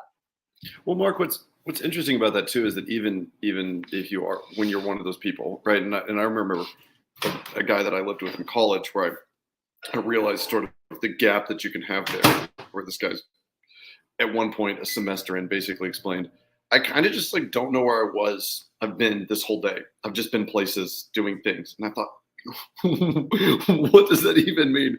I can't understand that. But okay. Oh, where did I get this from? Is the Dark is Rising series. It's a children's fantasy series. Oversee Understone. The first one was great. The rest of them were kind of garbage. But there's this really interesting point. It's this sort of Arthurian good versus evil thing that's totally run at the end because Merlin just casts a spell on the kids and they never remember anything. It's like, what did we even do this for? But the point, probably the most original point was in their first showdown of the forces of evil. They're like, they have to do this thing, and he can't see this leaf spinning on a branch in the wind as being anything other than the most significant thing in the world. And so like what the forces of evil do is they direct his attention at this leaf and instill it with so much meaning he can't look away from it, which I thought was like at the time I thought, wow, that's really weird. And now I think about that, I think, no, that's really, really wise. And so even when you live in this world of enchantment, you've got all these things going on, you still have to do something to, I'm not telling you anything that you haven't heard 1,000 times from Vervaeke and Peugeot and Peterson, but it's like, okay, we've got all these great, wonderful things. Which one should I pay attention to? How do I know which one of those is the most meaningful? How do I not just spend my whole life wandering around looking at butterflies? Because obviously you're driven to do something other than looking at butterflies and rabbits. Right. So where does that come in? But that's also the problem, right? Is that you need regular reminders. They're not optional. The things that you learn that were like wow moments need to be revivified for you on a regular basis. That's why, like Peterson talks about revivification, that has to happen. And if that doesn't happen, then things start to break down. Well, and so I'm suggesting that one of the things that church does is that in the liturgy, in the action of liturgy, consciously or unconsciously, it says, okay, you've got all these things. We're going to take some of them and we're going to do this. Here it is. Look at it. And especially, Catholic architecture. I love this. It's like, here you go, you walk in the building and it's like, there are lots of things here that are beautiful, but you're doing this. And then there's the tabernacle and the altar. And then during the service, it's like, there's the Eucharist. And you're like, that's it. Everything's pointing at that one thing. That's the most important thing. And everything kind of, the meaning radiates out from it. And so you're given this way of starting to like work through how you pay attention to these things. But then also, Chesterton talks about this a lot, this sort of re-enchantment of things. And one of the things that's been running through my head a lot from various things is, especially now that we're in the Lenten season, is just how remarkable trees are. Trees are very central, obviously, to the Christian story, and they're also very central to the Lenten narrative. And so now we're starting on Passion Sunday, the preface, which is, again, I don't know how familiar you are with the structure of the Mass. It's the thing that's prayed pretty much right before the consecration, and it changes regularly. And this is like, it says, Father, you might be able to help me get this more exact, but it's, as death came through a tree, like it's fitting that life should also come from a tree, right? So the first tree being the tree of knowledge of good and evil, the second tree being the tree of the cross. And so then again, when I'm out walking yesterday, and I guess I have like I feel like I really could have been sort of like a transcendentalist. It's very easy for me to engage with nature in a very, very meaningful way, to have like deep emotional experiences in relation to that. And I was looking at the trees and I was thinking, and I sort of made this distinction right when we came in, right when I got on this talk, should I look at the trees and think, I find the cross meaningful because I love trees and it's very easy to engage with them, or should I find all trees meaningful because they echo the cross? And I think it's got to be the second one. The first one's helpful, but it's got to be the second one, and it works backwards. And that's the way that meaning works out, and at least in my life. And then there's that reenchantment, and I'm realizing that I'm walking with my eyes open in a world full of meaning and not preference, say. Well, yeah, that's why narrative is so important. Like, that's why narrative is the key, right? Because even if there is a nomological order, however you define it, it's not useful without narrative. And even if there is another kind of order, it doesn't matter, right? A normative order doesn't matter because it's the participation that matters. And the only thing you can participate in technically is a story. And so the tree is only a tree unless it is embedded in a story. And that story is a story that you can also participate in. So you don't have to participate with the tree in the story, but you have to be able to participate in the same story as the tree. Otherwise, it doesn't work, right? And that to me is the real thing that everybody's missing. That's the real key, is that it's that participation. And the only thing that can hold participation, and this is in our 4Ps model, is 4 Ps of information, not knowledge, as certain John Vervaekes would have you believe. He doesn't describe knowledge, he describes information if you listen carefully. That's why poetics is the navigation of participation, and the thing that we've lost. And if you think about it in our model, if you lose poetics, you just look autistic. And have you noticed that everybody's starting to look autistic? Well, yeah, everyone's starting to lose poetic engagement, and like anything else, it's a skill. So you can have it one day, like critical thinking is a skill too. You can have it one day, and when you haven't used it for 6 months or 6 years or whatever it is, suddenly you're, doing something crazy, like taking untested fake news flu shots because you think that's the right thing to do, even though, 3 years ago you would never have done such a thing. It's like you lose the skill of being properly critical, right? Or having relevance realization around what you're critical of. So you've lost some form of relevance realization in the process of not exercising it on a regular basis. And the idea of exercising on a regular basis, if we want to use Vervaeke language, exapting that out. How do you exapt out doing something on a regular basis? I don't know. Maybe if you went somewhere every Sunday on a regular basis, it might exapt out to everything else. Like, so in that sense, if that's true, and maybe it's not true, like you can say, no, Mark, you're absolutely wrong. But if that's true, maybe the church is the way that you have to be to live in the world over generations. And there's no other option, or there's no better option. That, kids, is why the church has a Sunday Mass obligation. If you don't go to Mass on Sunday, you're going to hell. Or in a relevance realization hell. So, what do you mean by poetic engagement? Do you mean like reciting poetry, or just talking in a certain way? That's my question. That's my question, Andrew. Thank you. Yeah, the way the model works, and you can check out the model on Navigating Patterns. It's a knowledge engine model. The way the model works is, on one side of the brain, you've got the propositional and the procedural. And propositions are the things. This is going to get tricky, but I'll just use things because it's the best we've been able to come up with. And we've been working on it for 3 years. So, as close as you're going to get. The finger waving helps, I think. Things, right? Then procedures are the navigations, relationships, and connections between things. Between all the very useful and necessary stuff. Right. And now, but when you go to participation on the right side, then those are the things, the participation, right? What do you connect them with? Because propositions are discrete and linear connections. It's a one-to-one relationship with every piece has a one-to-one relationship with every other piece, or maybe 2 pieces, but it's still a one for one. On the other side with participation, that doesn't work.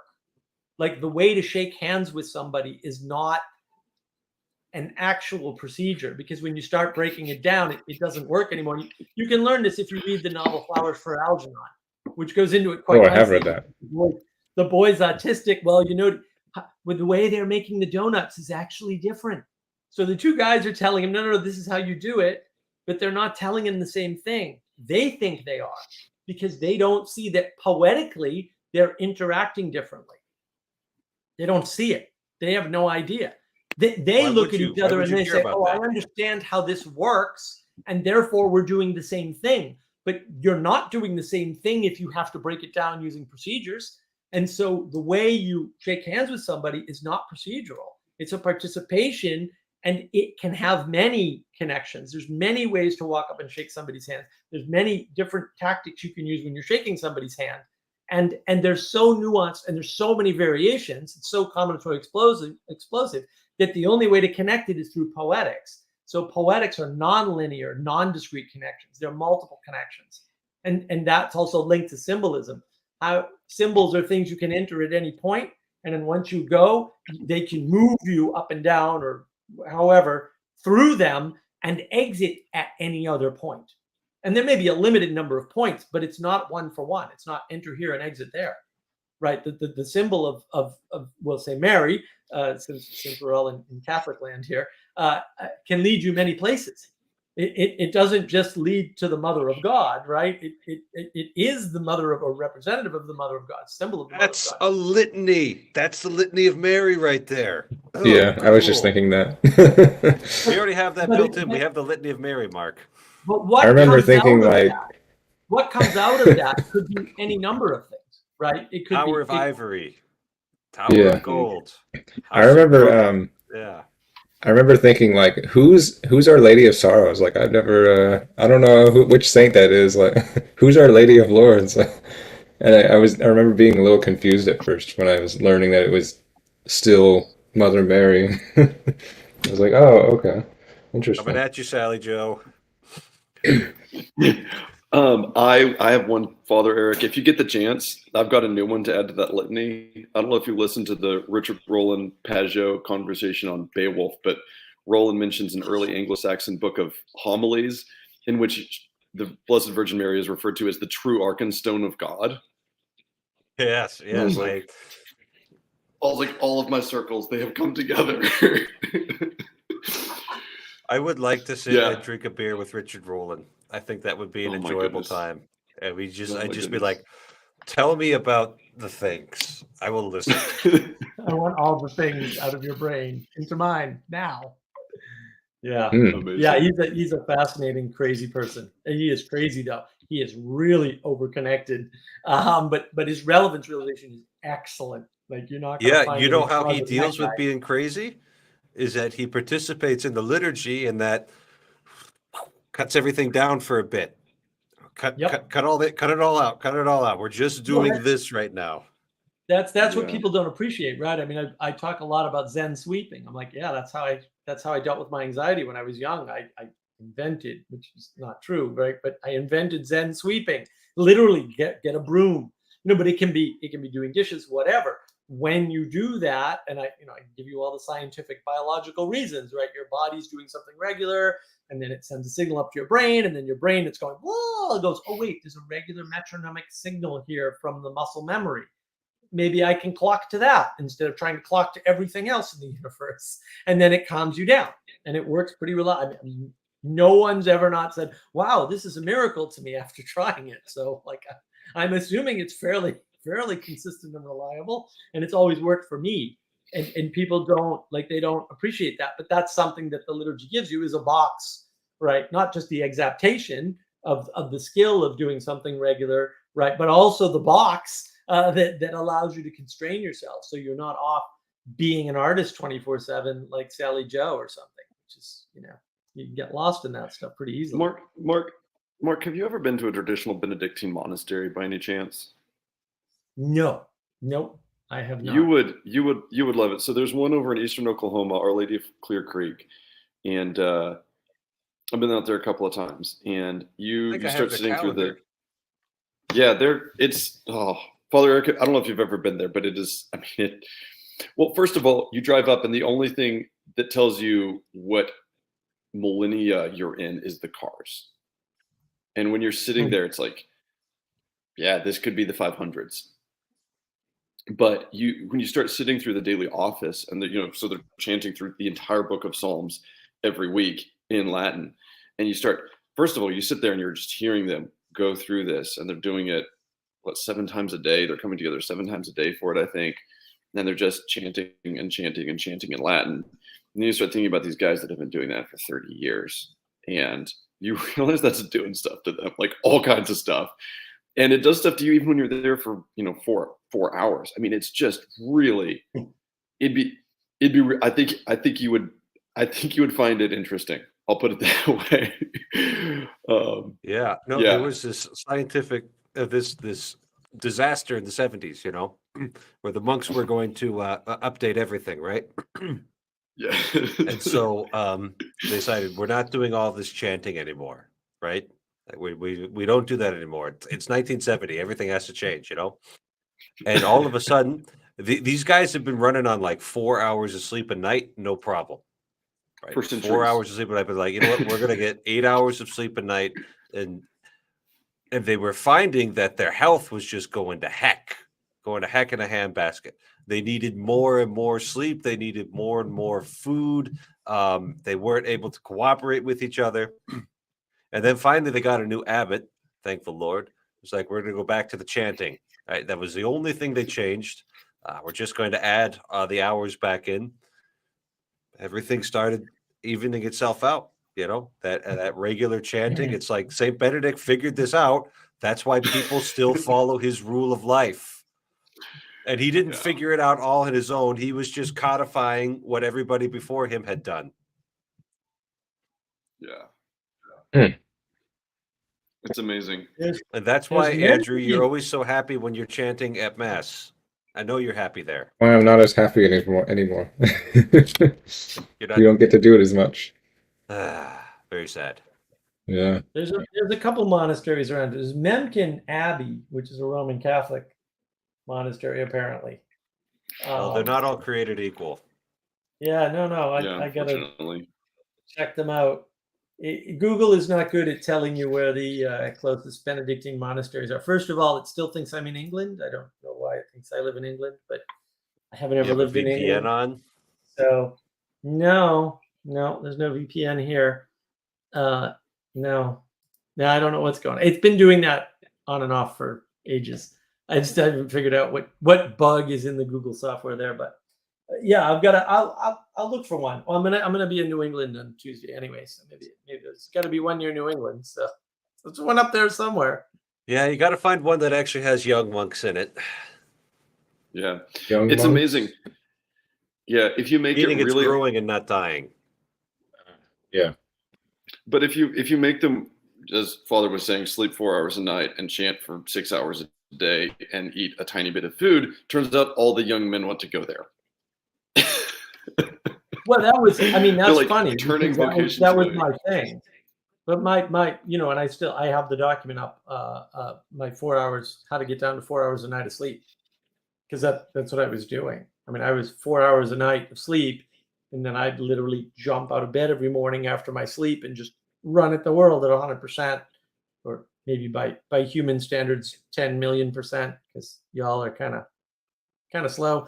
And just for 20 straight hours, I got so, even now, like when I have I don't even need a good 4 hours. I could do, if I get 2 hours when I'm back in that state, I get so much work done. It's insane. It's like people are like, what? And I'm like, yeah, I just, formatted this and did that and ran through this and cleaned up all this. And they're like, what? And I'm like, yeah, I had it for a couple hours. And when I'm back in that state, I just get stuff done real You just need quick. to start chanting some more then. Start chanting the Psalms, Mark. Chanting's not a bad idea. Well, chanting is very magical. I remember being skeptical of Vervaeke's chanting, and then I was like, what? And then I know all the science behind this, and then I did it. I was like, whoa, I wasn't expecting that to have that effect at all. So yeah, chanting is an interesting thing, especially when you can do it on a regular basis. But even just the first time, it can be quite the transformative experience. I remember the first time I chanted in an ashram, and I was looking around like, you put something in the air, or because I didn't eat or drink anything. I'm like, these guys up. I don't trust these people, like they're in a foreign country. Who knows what they're doing, right? But I was like, and the windows were wide open. And I was like, what is going on? This is not a chemical induced experience. Oh, wow, that's pretty impressive. And the funny part was I could already get to weird states by myself. I didn't, but I was like, how is everybody chanting, they had these long Om, begins with Om, ends with Om sorts of chants, right? Lisma. In the East traditions. And it was just amazing that everybody there and the energy that imparted into the room. Yeah, for sure. Now imagine doing that with the Bible. Yes. Yeah. No, I should probably do that. I'm not reading that book. Yeah. I mean, Nice try, Father Eric. like two months ago, we had enough men in our choir at church, and we were doing, I can't remember what the chant even was. It's for part of the propers though. And there's a seminary, one of the seminarians was home with us. And so he and I did, I think it's called the Epson, where you're just holding the root note of the chant the whole time. And so, we're cycling breaths with each other, which is also interesting because you really have to be tuned into the other person to make sure you're not hitting the same breath gap. And it's a pretty, we both got like deep bass voices, and it's a pretty rich note. And we're both belting it for like 4 minutes straight. And I mean, Mark, to your point, just on the physiological level, right? Leaving everything else aside, Yeah. the physiological level, just hitting that one note with another person for 4 minutes straight. And I've sung my whole life. And I was like, that was weird. That was weird. Like, it was like my lips are numb. There's all sorts of other stuff going on. It was like, this is fascinating. It was some line from, that's who it was. It was Spencer Clavin talking with Jonathan Pageau, and he referred to art as weapons grade emotion, which I thought was fascinating. And I think that just like hits this general idea that we just totally underestimate these certain things. Say, for instance, singing. We're just like, oh, yeah, singing is singing is singing. It's like, absolutely not. You can start doing weird stuff. And I don't know. It's interesting because I'm working back through. I spent quite a bit of time in South America when I was a college student, a little bit after, and met all kinds of people there, and had a lot of stuff that just did not jive with kind of the models I have for things.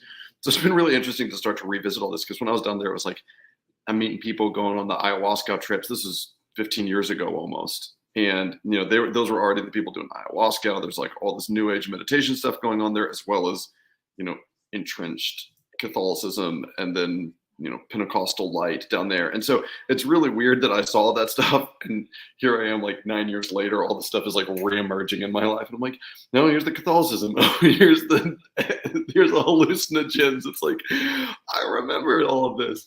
And so it's interesting to hear you talking about that, because I'm hearing people talk about having these profound spiritual experiences that have absolutely nothing to do with the Judeo-Christian framework. And where I was at that point, I was like, I don't really know how to deal with any of this. Right. Well, you need the framework. I didn't have any way to think about that. Yeah. Without the framework, and part of what it happens is just realizing you have a bad trip, right? You have a bad trip instead of a good trip. You need the framework to help integrate. Well, yeah, there were people. I also heard plenty of stories about bad trips when I was down there. I was like, oh, you got abducted by aliens while you were on an ayahuasca trip, and then the witch doctor told you that means you got a demon living in you. I was like, I don't know, just I'll take care of the demon. I'll do that. I didn't know.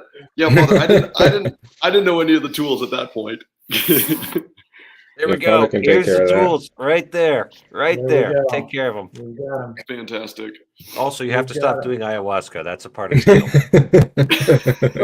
and that's the thing. Like, that's what people don't realize. It's like, and I mean, this is one of my very one criticism I'll make publicly for Vicky M. Peterson is like they're not telling you the truth about drugs, man. You do drugs, and the odds that you're going to have a good trip are almost zero. And the problem is not that the person doing the drugs is going to have the bad trip. The problem is most of these people are smart enough and responsible enough to have somebody watch them. And when trips go bad, 2 people get hurt, not 1, or maybe 3 or 4. And I've seen that many, many times. And sometimes the damage is reversible, but a lot of times, like, the most common reason for psychosis is drug use. That's the most common thing for psychosis, is the use of, and it can only be marijuana, because marijuana is hallucinogenic too, right, in large enough quantities. And so like people like you shouldn't be telling people that without giving the warning is that most people who do drugs go nuts. Just factually in the numbers, take your science and measure it. It's already done. The work's already done. Go read the literature. It's all there. It's not new. It's been there since like the 50s and 60s. I've read That's a lot of those a early great papers. topic for a video, Mark, where you actually point at some of the literature and get people connected to it. All of that Yeah. research, I don't think Yeah, so. right. Because you could say, I could say, oh yeah, it's right there in the Code of Canon Law, But if you can't deliver the goods, Well, you see, just make stuff up. I like this. I like this idea of Mm. art being weapons grade emotions because I've always thought Sally Joe was very dangerous, and now I know why. Yeah, you have to be She's got careful. weapons grade material on her. Yeah, you got to be really careful. I mean,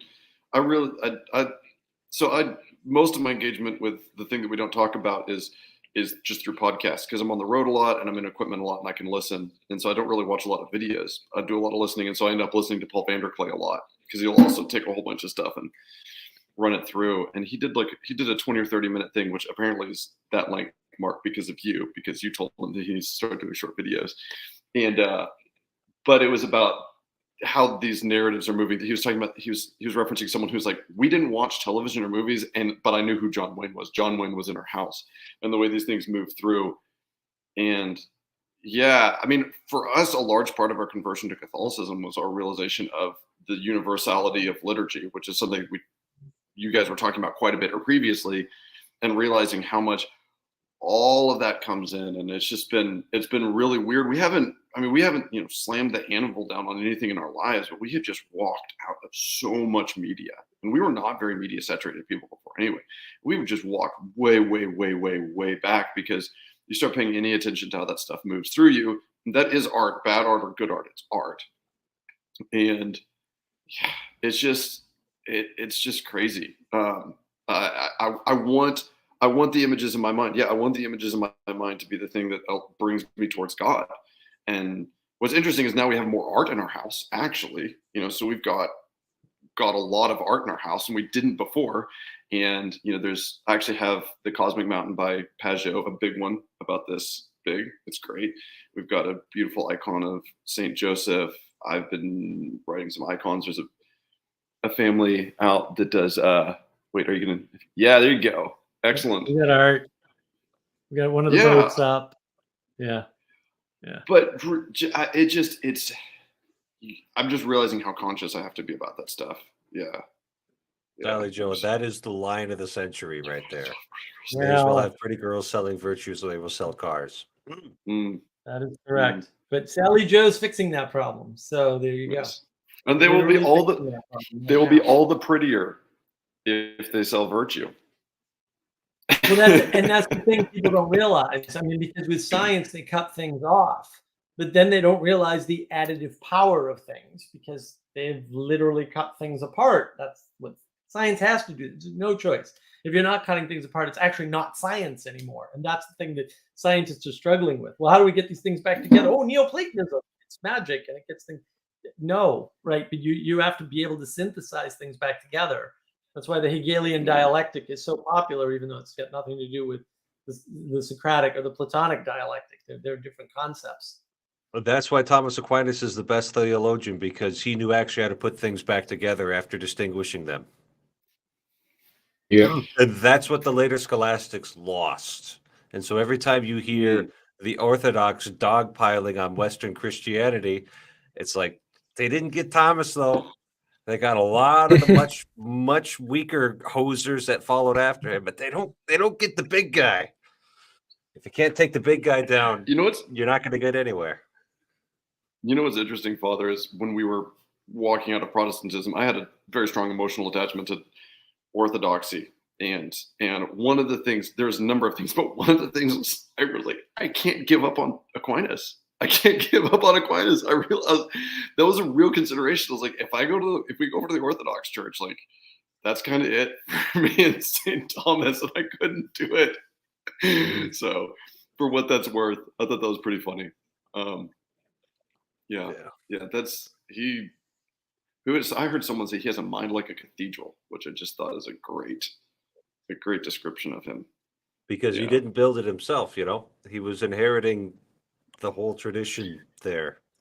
Yes. If you've read The Discarded Image, C.S. Lewis has a very interesting aside on not the discarded image, the allegory of love, where he talks about how the idea of genius and how by the time you get to the Romantics, genius was an indication of original creativity. Previous to that, genius was your memory, the degree to which you could memorize things, which I thought was fascinating.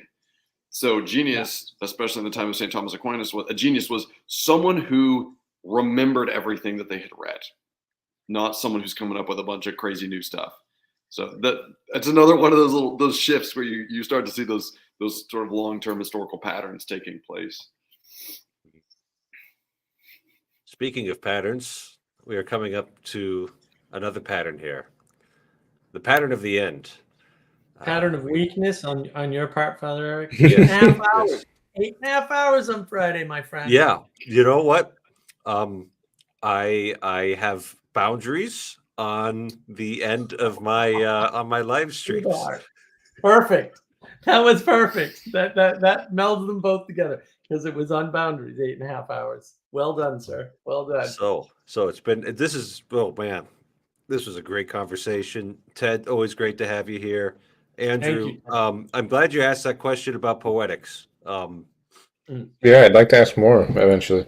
Yeah, well, or discuss it more anyway.